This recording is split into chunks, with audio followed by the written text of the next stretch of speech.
Okay, class. Now next is the post-fertilization event. As I have discussed that the process which going to be take place after the fertilization, that what kind of changes now you will be able to see in the plant or structures of ovule, that will going to study in this. Okay, so let's start it. Following double fertilization events of endosperm and embryo development, maturation of ovule into seeds and ovary into fruit are collectively termed as the post fertilization event.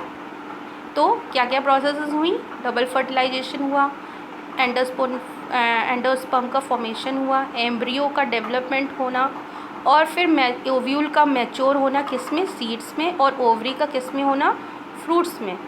जैसे हम आम को देख लीजिए, जो आम का जो पल्प है, वो जो आम का जो पल्प है वो क्या है? वो ओवरी है. जो उसकी गुठली है वो क्या है? ओव्यूल है. ठीक है, तो ये सब कलेक्टिवली क्या कहलाते हैं? Post fertilization events. अब नाउ हम लोग बैठते हैं पहले कि एंडोस्पर्म क्या होता है. Endosperm development precedes embryo development. जो एंडोस्पर्म के डेवलपमेंट की वजह से ही एम्ब्रियो का डेवलपमेंट होता है. किस तरीके से होता है? क्या होता है? Let discuss. The primary endosperm cell divide repeatedly and forms a triploid endosperm tissue.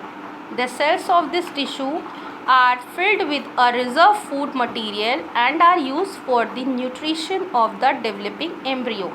जो एंडोस्पर्म का जो सेल्स होते हैं वो डिवाइड होते हैं और टिश्यू फॉर्म करते हैं.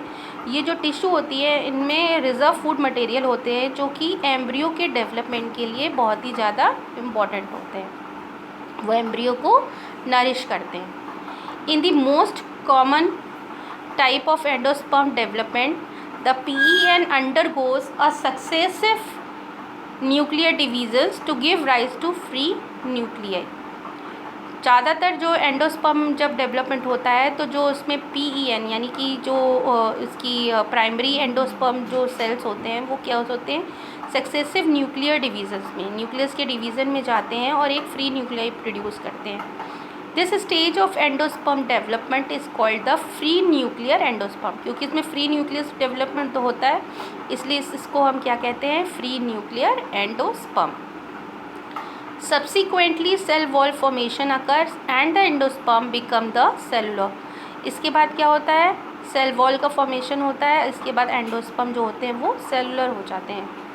The number of free nuclei form before cellularization varies greatly.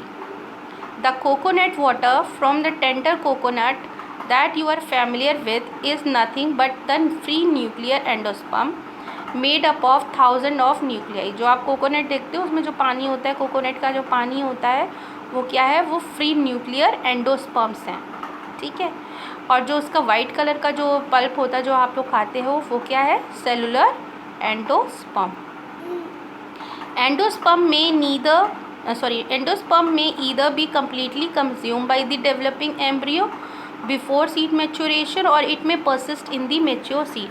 जो एंडोस्पर्म होता है या तो उसको एम्ब्रियो डेवलपमेंट में वो पूरा का पूरा यूज़ हो जाता है, जैसे कि ग्राउंडनट है, पी है या बीन्स है, या फिर सीड्स के मैच्योर होने के बाद भी वो कुछ दिनों तक मैच्योर सीड्स के अंदर रहता है, जैसे कि coconut. Can be used up by during the seed germination, और जो बाद में उसको सीड जर्मिनेशन की प्रोसेस के टाइम पे यूज़ किया जाता है. ठीक है, तो यहाँ पे एक एक्टिविटी दी हुई है. If you want you can perform this activity and you can see the desired result. Okay, now next is the embryo. Embryo develops at the micropylar end of the embryo sac where the zygote is situated. Embryo कहाँ develop होता है? Micropyle and जो होता है ovules का, वहीं पे embryo का डेवलपमेंट होता है एम्ब्रियो सेक में. ठीक है, और वहीं जो जाइगोट होता है वो वहीं पे सिचुएटेड होता है और वहीं पे उसका डेवलपमेंट स्टार्ट हो जाता है. Most zygote divide only after certain amount of endosperm is formed. ज़्यादातर जो जाइगोट होते हैं वो तभी डिवाइड करते हैं जब एंडोस्पर्म का फॉर्मेशन हो जाता है. क्यों? क्योंकि एंडोस्पर्म उनको खाना देता है, नरिशमेंट देता है. This is an adaptation to provide assured nutrition to the developing embryo. Okay. Though the seed differ greatly, the early stages of embryo development is और एम्ब्रियोजेनी. देखिए एम्ब्रियोजेनी क्या है? एम्ब्रियो डेवलपमेंट की जो अर्ली स्टेजेस होती हैं उनको हम क्या कहते हैं? Embryogeny. Are similar in both monocotyledons and dicotyledons. ये मोनोकॉटिलेडन्स और डाइकॉटिलेडन्स दोनों में सिमिलर हैं. Figure 2.13 depicts the stages of embryogeny in a dicotyledonous embryo. ठीक है. The zygote give rise to the proembryo and the subsequently to the globular heart shaped and the mature embryo. जो zygote होता है वो pro embryo में develop होता है, उसके बाद वो एक ग्लोबुलर हार्ट शेप्ड और एक मैच्योर एम्ब्रियो में डेवलप होता है. Okay. You will able to see a typical dicot embryo, LS embryo of the grass, longitudinal section of the grass. Okay. A typical dicotyledonous embryo consists of an embryonal axis and two cotyledons. आपने चना देखा होगा. चने को में आपने जब आप चने को भिगा के उसको जब तोड़ते हो तो आप देखते हो कि दो कॉटिलेडन्स होते हैं, दो पार्ट्स होते हैं ना. That parts we call the cotyledon. और जो उसका स्प्राउटेड पार्ट होता है वो क्या कहलाता है? Embryonal axis. The portion of the embryonal axis above the level of cotyledon is called the epicotyl which terminates with the plumule और स्टेम टिप. यही आगे चल के स्टेम में और प्ल्यूम्यूल टिप में चेंज हो जाता है. The cylindrical portion below the level of cotyledons is hypocotyl that terminate at its lower end in the radicle और द रूट टिप. जो नीचे का पोर्शन होता है कॉटिलेडन का वो हाइपोकॉटिल कहलाता है, जो कि नीचे की तरफ बढ़ता है और उसको हम क्या कहते हैं? रेडिकल और रूट टिप. वहाँ पे क्या फॉर्मेशन होता है? रूट्स का फॉर्मेशन होता है. The root tip is covered with a root cap. जो रूट टिप्स होती हैं वो रूट कैप से कवर्ड होती हैं. Embryos of monocotyledon possess only one cotyledons. जो एम्ब्रियो होते हैं मोनोकॉटिलेडन के जो एम्ब्रियो होते हैं उनमें केवल एक ही कॉटिलेडन होता है. In a grass family the cotyledon is called the scutellum. That is it is situated towards one side of the embryonal axis. जो ग्रासेस में जो कॉटिलेडन होते हैं तो वो उनको क्या कहते हैं? स्क्यूटिलियम, क्योंकि वो लेटरल साइड यानी कि एक साइड में एम्ब्रियोनिकल एक्सिस की एक साइड में प्रेजेंट होते हैं. At lower ends, the embryonical axis has the radicle and the root cap enclosed in a undifferentiated sheath called the corollary hiza.